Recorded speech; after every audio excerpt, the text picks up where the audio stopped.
فرمایا وَإِذَا سَأَلَكَ عِبَادِي أَنِّي فَإِنِّي قَرِيب، محبوب جب میرے بندے آپ کی بارگاہ میں آ کے میرے بارے میں پوچھیں نا تو ان سے کہہ دینا میں ان کے قریب ہی ہوں، قریب ہی ہوں۔ دلیل کیا ہے؟ یہ جب بھی مجھ سے دعا مانگیں گے میں ان کی دعاؤں کو قبول فرماؤں گا، میں ان کے قریب ہوں، میں ان کے قریب ہوں۔ یہ جب بھی دعا مانگیں گے نا میں قبول کروں گا، میں ان کے قریب ہوں۔ اللہ تبارک و تعالیٰ کے بندے اللہ سے محبت کرتے، رب کی بارگاہ میں جھکتے، اس کو اپنے دکھ سناتے، اس کے پیارے محبوب صلی اللہ تعالیٰ علیہ وسلم کا وسیلہ لے کے اس کے حضور حاضر ہو جاتے، پیشانیاں سجدوں سے روشن ہوتی۔ ہم نا ہر چیز کے لیے وقت نکالتے ہیں، ہر چیز کے لیے، لیکن عبادت کے لیے وقت نہیں نکالتے۔ ہر شے آباد ہے، ہر شے، ہماری فیس بک بھی آباد ہے، واٹس ایپ بھی آباد ہے، ہمارے ٹویٹر بھی آباد ہیں، ہماری ہر چیز آباد ہے۔ سب سے کم آباد ہمارا مصلی رہ گیا ہے، سب سے کم۔ وہ لوگ اب ڈھونڈنے سے ملتے ہیں جن کی بغل میں مصلی ہوتا تھا۔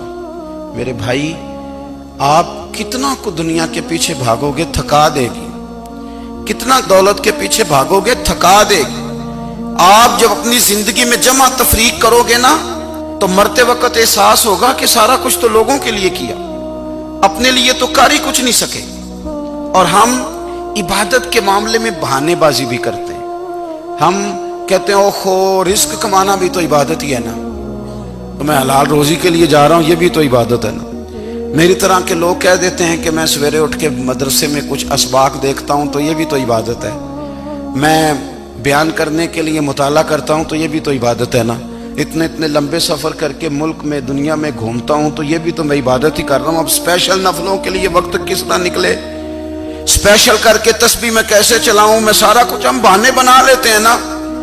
میرا سوال یہ ہے کہ یہ ساری باتیں صحابہ کو، نبی کریم کو، دیگر لوگوں کو بھی تو پتہ تھی نا، لیکن آپ غور تو کریں 23 سال حضور کو وقت ملا، مختصر وقت ظاہراً تبلیغ کرنے کے لیے، پوری دنیا میں دین بھی پھیلانا ہے۔ گھر میں 11 ازواج ہیں، 4 بیٹیاں ہیں، ان کی اولادیں، سارے کام کاج بھی دیکھنے، لیکن سیدہ طیبہ طاہرہ حضرت عائشہ صدیقہ رضی اللہ تعالیٰ عنہ فرماتی ہیں سارا دن تبلیغ کرتے، ہر غلام کے دکھ سنتے، گھر میں آتے تو اپنے گھر والوں کا خیال کرتے، کام میں ہمارا ہاتھ بٹاتے۔ قربان جاؤں، کہتی ہیں زمانہ سارا سو جاتا لیکن آمنہ کے لال مصلی بچھا لیتے۔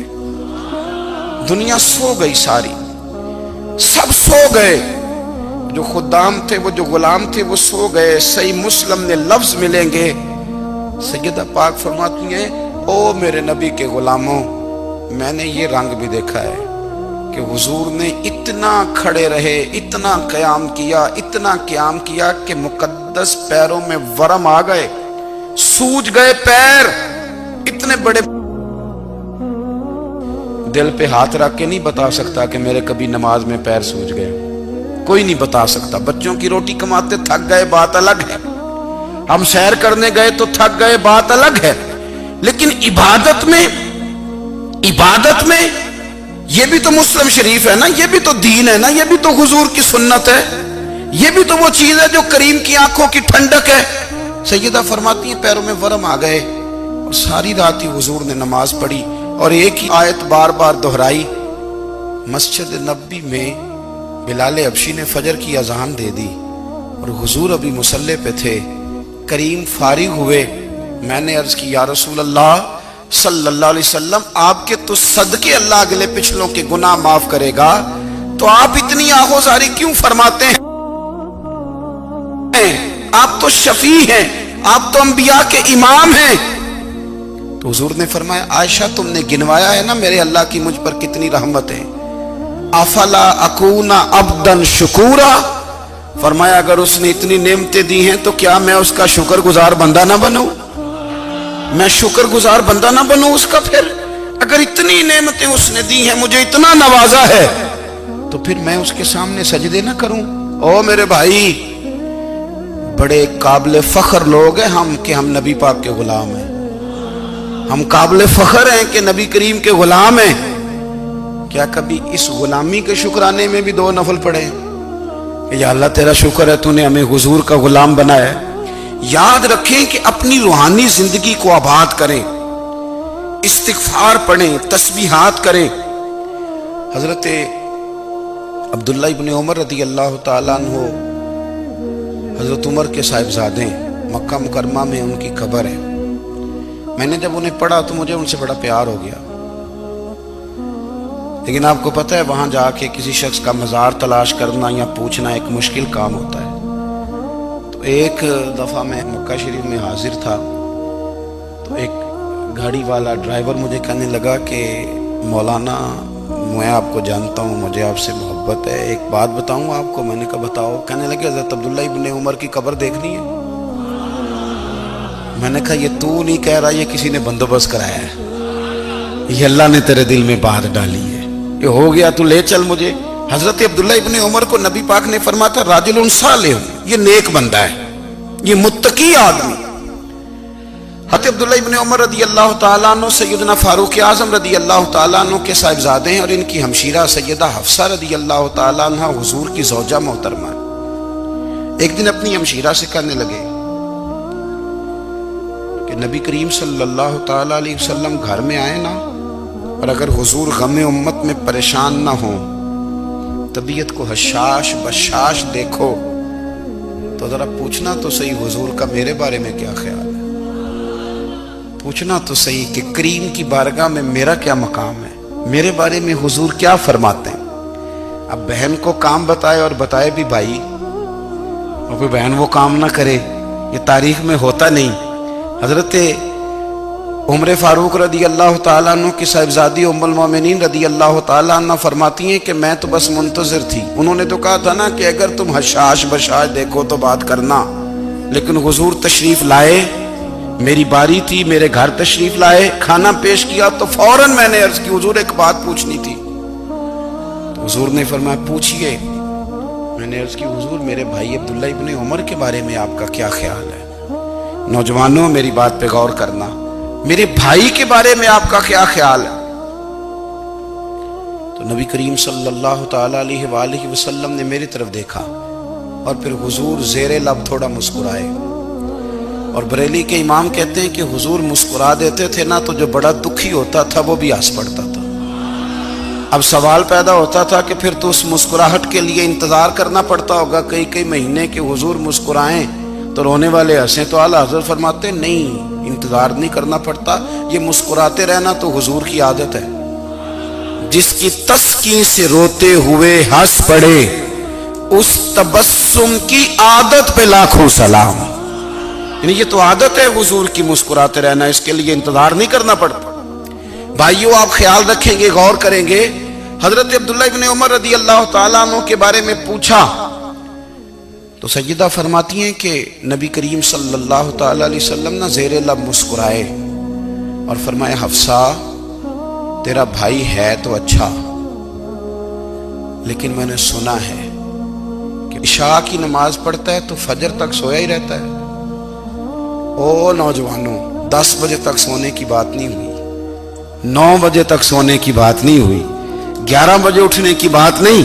حضور فرمانے لگے میں نے سنا ہے کہ عشاء کی نماز پڑھ کے سو جاتا ہے اور فجر تک سویا ہی رہتا ہے، اسے چاہیے کہ تہجد کے وقت اٹھا کرے، اللہ کی بارگاہ میں حاضر ہوا کرے، آہوزاری کرے، سجدے کرے، عبادت کرے، اٹھتا ہے اور فجر میں جا کے اٹھتا ہے۔ حضرت جناب حفصہ رضی اللہ تعالیٰ عنہ کہتی ہے میں نے جناب عبداللہ ابن عمر کو پیغام دیا اور میں نے کہا میرے جوان بھائی سن۔ نبی پاک نے فرمایا ہے تو اچھا پر تہجد میں نہیں اٹھتا، نفل نہیں پڑھتا۔ او میری ملت کے جوانوں، مزہ نہیں آ جاتا جب ساری دنیا سوئی ہو، ساری دنیا، اور بستر بھی گرم ہو اور نیند بھی پورا غلبہ کر رہی ہو، اور اچانک گھنٹی بجے دماغ میں، آنکھ کھلے، گھڑی پہ نظر پڑے، 3:30 4 بجے کا پیغام گھڑی بتائے، اور کوئی چڑھتی جوانی والا اٹھ کے وضو کرے، اور جب وہ مصلی کھول کے بچھائے تو مدینے والے محبوب کہتے ہیں کہ ہر نماز پہ رب ثواب دیتا ہے، اور جو اٹھ کے تہجد کی نماز پڑھے اسے دیکھ کے تو رب مسکراتا ہے، جو اس کی شان کے لائق ہے، جو اس کی شان کے لائق، وہ مسکراتا ہے، خوش ہوتا ہے کہ میرا بندہ تہجد میں اٹھ گیا، وہ مسکراتا ہے۔ کاش ہماری صبحیں کبھی اپنے مالک کے نام ہو جائیں، کاش کہ صبح حضرت ابو الحسن رحمت اللہ تعالیٰ علیہ حضرت معاذ ابن جبل رضی اللہ تعالیٰ عنہ کے پاس بیٹھا کرتے تھے، فرماتے ہیں ان سے جو پیار بڑھا تو پھر میرا مصلی سے بھی بڑھ گیا۔ تابعی ہیں، فرماتے ہیں صحابی رسول سے محبت ہوئی تو ذکر سے بھی ہو گئی، پھر درود شریف سے بھی ہو گئی، محبت ان سے بڑھی تو پھر اللہ نے مسجد کا پیار بھی بڑھا دیا۔ آپ فرماتے ہیں کہ میری ہر وقت بھی یہ چاہتی تھی کہ بس اللہ اللہ کروں، بس اللہ اللہ کروں، بس نہ میں ذرا تھوڑی جان چھڑاؤں لوگوں سے، کو 10 منٹ ملے تو میں کچھ 4 نفل پڑھ لوں، میں تھوڑا سا نہ بچوں لوگوں سے، اور مجھے تسبیح ملے تو میں نہ کچھ 400-500 دفعہ استغفار پڑھوں، سبحان اللہ الحمدللہ اللہ اکبر لا حول ولا قوت الا باللہ، میں نہ تسبیحات پڑھوں۔ فرماتے ہیں کہ بچے تھے گھر میں 6-7، غربت تھی، کام ملتا کوئی نہیں تھا، اور میں کام چور نہیں تھا، کام ڈھونڈتا تھا، پر اللہ کی قدرت کے کام نہیں ملتا تھا۔ فرماتے ہیں کہ میں نے ایک دن اپنی اہلیہ سے کہا کہ آج میں پھر جاتا ہوں کام ڈھونڈنے، تو میری بیوی بڑی فرما بردار تھی، پر اس دن نہ غربت کے ہاتھوں تنگ آ کے کہنے لگی آج نانا کوئی تو چیز لے کے آیا، تو مجھ سے بچوں کی بھوک نہیں دیکھی جاتی، یہ سب روگاں دا روگ محمد جس دا نام غریبی، کنڈ بلا کے لنگ جاندے نہیں دوست یار قریبی، آج نہ کچھ لے کے آیا تو میں بچے لے کے چلی جاؤں گی۔